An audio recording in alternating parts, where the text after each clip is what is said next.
Hello friends, मैं बादल शर्मा और आप लोग देख रहे हैं फास्ट लर्नर।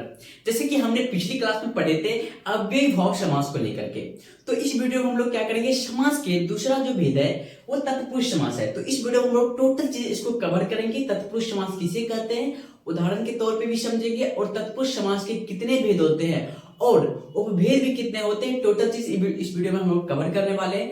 इसलिए जितने भी छात्र एवं छात्राएं देख रहे हैं, एक बार वीडियो को शुरू से अंत तक देखिए।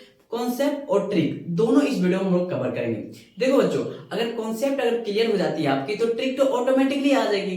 तो कॉन्सेप्ट होता है कि मेन समझना कि अगर आप कॉन्सेप्ट किसी चीज का समझ लेते हो तो आपको आगे चल के कोई भी परेशानी नहीं होगी। और हाँ, बोर्ड एग्जाम में हर साल इससे 5 मार्क्स 10 मार्क्स पूछे जाते हैं, तो इतना समझ लीजिए कि आपका 5 मार्क्स 10 मार्क्स 15 मिनट की वीडियो में कवर हो जाएगा। ठीक है, तो इसलिए क्या करना, आपको वीडियो को शुरू से अंत तक वॉच करना है। और बढ़ते हैं तत्पुरुष समास को लेकर के। तो क्या है हमारा दूसरा जो भेद है समास के, तत्पुरुष समास है। तो बच्चों ये बात को ध्यान रखना है, तत्पुरुष समास किसे कहते हैं। तो अव्ययीभाव समास में हमने क्या पढ़े थे कि प्रथम पद क्या हो, प्रधान हो। क्या है, प्रथम पद क्या हो, प्रधान हो। जैसे कि उसमें था उपनगरम, तो उपनगरम तो क्या है, प्रथम पद उप जो था वो क्या था, प्रधान होता था, और उपसर्ग उसमें क्या था अव्यय होता था। तो इस वीडियो में हम लोग क्या करेंगे कि इसमें है उत्तर पदार्थ प्रधानो तत्पुरुष। क्या है, पर्यायन उत्तर पदार्थ प्रधानो तत्पुरुष, यानी कि जिस पद में उत्तर पद क्या हो, प्रधान हो। अब उत्तर पद कौन होगा, तो यहाँ पे एग्जांपल लेते हैं कि क्या है, राज्ञा पुत्र। क्या है, राज्ञा पुत्र। अब यहाँ पे बच्चों गौर करना है कि उत्तर पदार्थ कौन हो गया। बहुत सारे स्टूडेंट क्या कहेंगे कि सर तो उत्तर तो ये हुआ ना, क्योंकि क्या है इसमें राजा बड़ा है। सीधी बात है, राजा बड़ा था, राजा बड़ा था, हम भी मानते हैं राजा बड़ा है। अब यहाँ पे गौर करना है कि उत्तर पदार्थ होता है मतलब कि बाद वाला क्या हो, पद प्रधान हो। अगर बाद वाला पद प्रधान है तो ये हमारा क्या होगा, ये हमारा तत्पुरुष समास के अंतर्गत आएंगे। क्योंकि राज्ञा पुत्र का मतलब क्या होता है, राजा का पुत्र। ठीक है, राजा का पुत्र मतलब कि पुत्र किसका हुआ, राजा का ही हुआ ना। अगर यहाँ पे हम इसको हटा देते हैं तो पुत्र तो फिर अकेला हो गया, पुत्र अकेला हो गया। जैसे कि राज्ञा पुरुषा, एक आसान भाषा में समझते हैं। राज्ञा पुरुषा मतलब कि राजा, पुरुष मतलब क्या होता है, आदमी होता है, मतलब कि राजा का आदमी। अब यहाँ पे इसका जब तक मोहर नहीं लगेगा कि इस पे हाँ आप राजा के आदमी हो, तभी ना। अगर हम इसको हटा देते हैं तो ये क्या हुआ, सिर्फ आदमी रह गया। तो मतलब कि ये क्या हमारा हो गया, ये हमारा उत्तर हो गया, उत्तर पदार्थ हो गया। सबसे मतलब बाद वाले पदार्थ क्या है, ये पदार्थ प्रधान होगा। ठीक है, तो इसलिए क्या हो गया, तत्पुरुष समास को कहेंगे प्रायेण उत्तर पदार्थ प्रधानो तत्पुरुष, जिसको हम क्या कहेंगे, उत्तर पदार्थ जिसका प्रधान हो तो उसे तत्पुरुष समास कहेंगे। ठीक है, चलिए अब देखते हैं कि तत्पुरुष समास के कितने भेद होते हैं। देखिए सबसे बड़ा सवाल, थोड़ा सा एक समय लेंगे, 1 मिनट का। सबसे बड़ा सवाल होता है कि डायरेक्ट बहुत सारे आप चैनल पे पढ़े होंगे यूट्यूब पे कि तत्पुरुष समास के कितने 6 भेद होते हैं, द्वितीय तृतीय चतुर्थी पंचमी षष्ठी सप्तमी, ये तत्पुरुष होते हैं। लेकिन उससे पहले आपको बता दें कि तत्पुरुष समास के अंतर्गत 2 भेद होते हैं, कर्मधारय और द्विगु। ठीक है, समास की मुख्यतः 4 भेद होते हैं। ये आपका हो गया अव्ययी तत्पुरुष, तत्पुरुष के अंतर्गत 2, कर्मधारय और द्विगु, द्वंद्व और बहुव्रीहि, हो गए 4 भेद। तत्पुरुष के अंतर्गत आते हैं कर्मधारय और द्विगु। तो इसमें क्या होगा, हम पढ़ेंगे तत्पुरुष के 2 भेद, जो कर्मधारय और द्विगु, दोनों चीज को कवर करेंगे और टोटल चीज आपको बताएंगे कि इसके अंदर कैसे आता है, किस प्रकार से आता है द्विगु और कर्मधारय।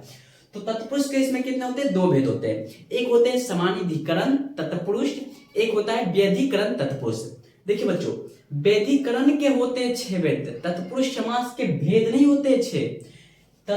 इसके तत्पुरुष समास के भेद दो होते हैं, 2 में भेद, एक समानाधिकरण होते हैं और दूसरा होते हैं व्यधिकरण। व्यधिकरण के अंतर्गत वैदिकरण के 6 भेद होते हैं, द्वितीय तत्पुरुष, तृतीय चतुर्थी पंचमी षष्ठी सप्तमी, ये 6 तत्पुरुष होते हैं। समझे, तो इस बात को आपको ध्यान रखना है कि वैदिकरण के तत्पुरुष होते हैं, और समानाधिकरण को यो भी समझेंगे कि समानाधिकरण किसको कहते हैं।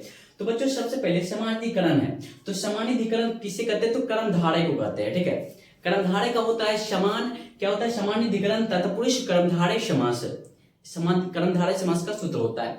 तो क्या है समानाधिकरण, पहला हमारा भेद है, पहला हमारा भेद क्या है, समानाधिकरण मतलब कि कर्मधारय। अब समानाधिकरण किसको कहेंगे, जिसका पद दोनों विभक्ति क्या हो, पद में दोनों विभक्ति समान हो। मतलब कि आपका हो गया कृष्ण, कृष्णा सर्पा। ये क्या है, दोनों पद में विभक्ति लगी हुई है, दोनों पद में एक समान विभक्ति लगी हुई है। जब एक समान विभक्ति लगती है तो वो क्या कहलाएगी, समानाधिकरण विभक्ति कहलाएगी। और दोनों पद में एक विभक्ति, दोनों अन्य अलग अलग विभक्ति लगती है तो उसे हम क्या कहेंगे, व्यधिकरण विभक्ति कहेंगे। तो इसलिए व्यधिकरण विभक्ति के 6 भेद होते हैं, द्वितीय तत्पुरुष, तृतीय तत्पुरुष, चतुर्थी तत्पुरुष, पंचमी तत्पुरुष, षष्ठी तत्पुरुष, सप्तमी तत्पुरुष। क्लियर है। चलिए अब ये समझते हैं कि इसमें 6 भेद में कौन कौन से भेद का एक उदाहरण के तौर पे समझेंगे।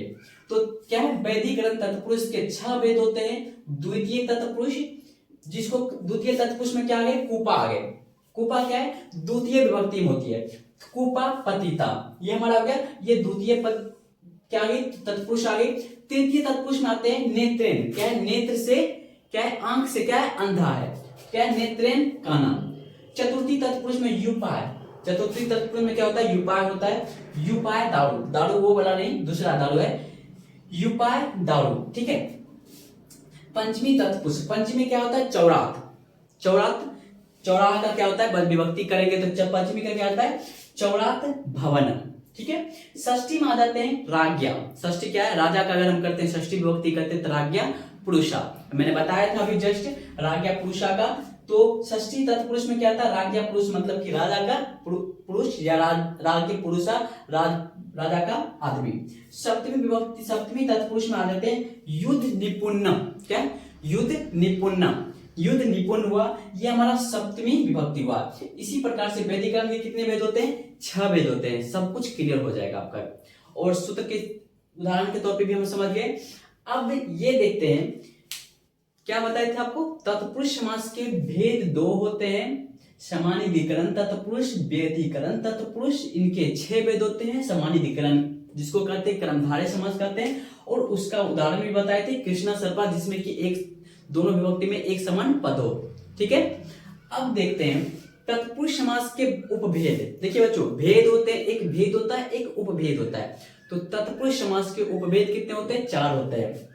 तो नए समास होते हैं, परादी समास, उपपद तत्पुरुष समास, अलुक तत्पुरुष समास, 4 भेद होते हैं। अब चारों भेद को क्लियर करेंगे। तो तत्पुरुष समास के उपभेद कितने हैं, 6 भेद। तो नए समास, अब नए समास में क्या करते हैं, नए किसी चीज में न से लगाया गया हो। तो न मतलब कि नस्वा, न अस्वा, न अस्वा मतलब कि अनस्वा, न लगा तो मतलब कि अ। न ब्राह्मण, न ब्राह्मण मतलब कि अब्राह्मण। न इच्छा, नहीं इच्छा करने वाला, अनिच्छा, ठीक है। अब आ जाते हैं परादी समास। परादी समास में कुपुरुष, पराचार्य, जो पराचार्यों में, जिसको कहते हैं आचार्यों में जो सबसे श्रेष्ठ हो उसे क्या कहेंगे, प्राचार्य करेंगे, परचार्य कहेंगे। कुपुरुषा मतलब कि सुपुरुष। तो इसमें क्या आ जाएगा आपका, परादी समास में ये सब आपके उदाहरण आ जाएंगे। तीसरा आ जाते हैं उपपद तत्पुरुष समास, कुंभकारा, धर्मेज्ञ। अब इसमें जिसमें कि एक पद क्या हो, विलुप्त हो, क्या है, जिसमें एक पद क्या हो, विलुप्त हो, मतलब कुंभकारों में, कुंभ में कारा। तो इसमें क्या है, कुंभकारा, धर्म में यज्ञ, धर्मज्ञ हो गया। उसके बाद आ जाते हैं चौथा आपका हो गया अलुक समास, अलुक तत्पुरुष समास, युधिष्ठिर। अब युधिष्ठिर में इसमें समझेंगे आपका जो होता है एक पद जिसमें क्या हो, विलुप्त ना हो, क्या है, विलुप्त ना हो। युधि जोड़ तिष्ठति, क्या, युधि तिष्ठति से बना क्या, युधिष्ठिर बना। सरसिजम, सर जो सिजम, इससे क्या बना, सरसिजम बना। इसी प्रकार से आपका तत्पुरुष के उपभेद खत्म हुआ। उसके बाद तत्पुरुष के भेद जितने थे टोटल इस वीडियो में क्लियर हो गया। आप उदाहरण के तौर पे समझ भी सकते हैं कैसे कैसे मैंने बताया। तो आई होप ये वीडियो आपको हेल्पफुल लगी हो। अगर हेल्पफुल लगे तो एक लाइक जरूर कर दीजिए, और चैनल पर नए हो तो चैनल को सब्सक्राइब करके बेल आइकन को जरूर ऑन कर दीजिए। तो मिलते हैं दोस्तों नेक्स्ट वीडियो में, तब तक के लिए जय हिंद, जय भारत, टेक केयर।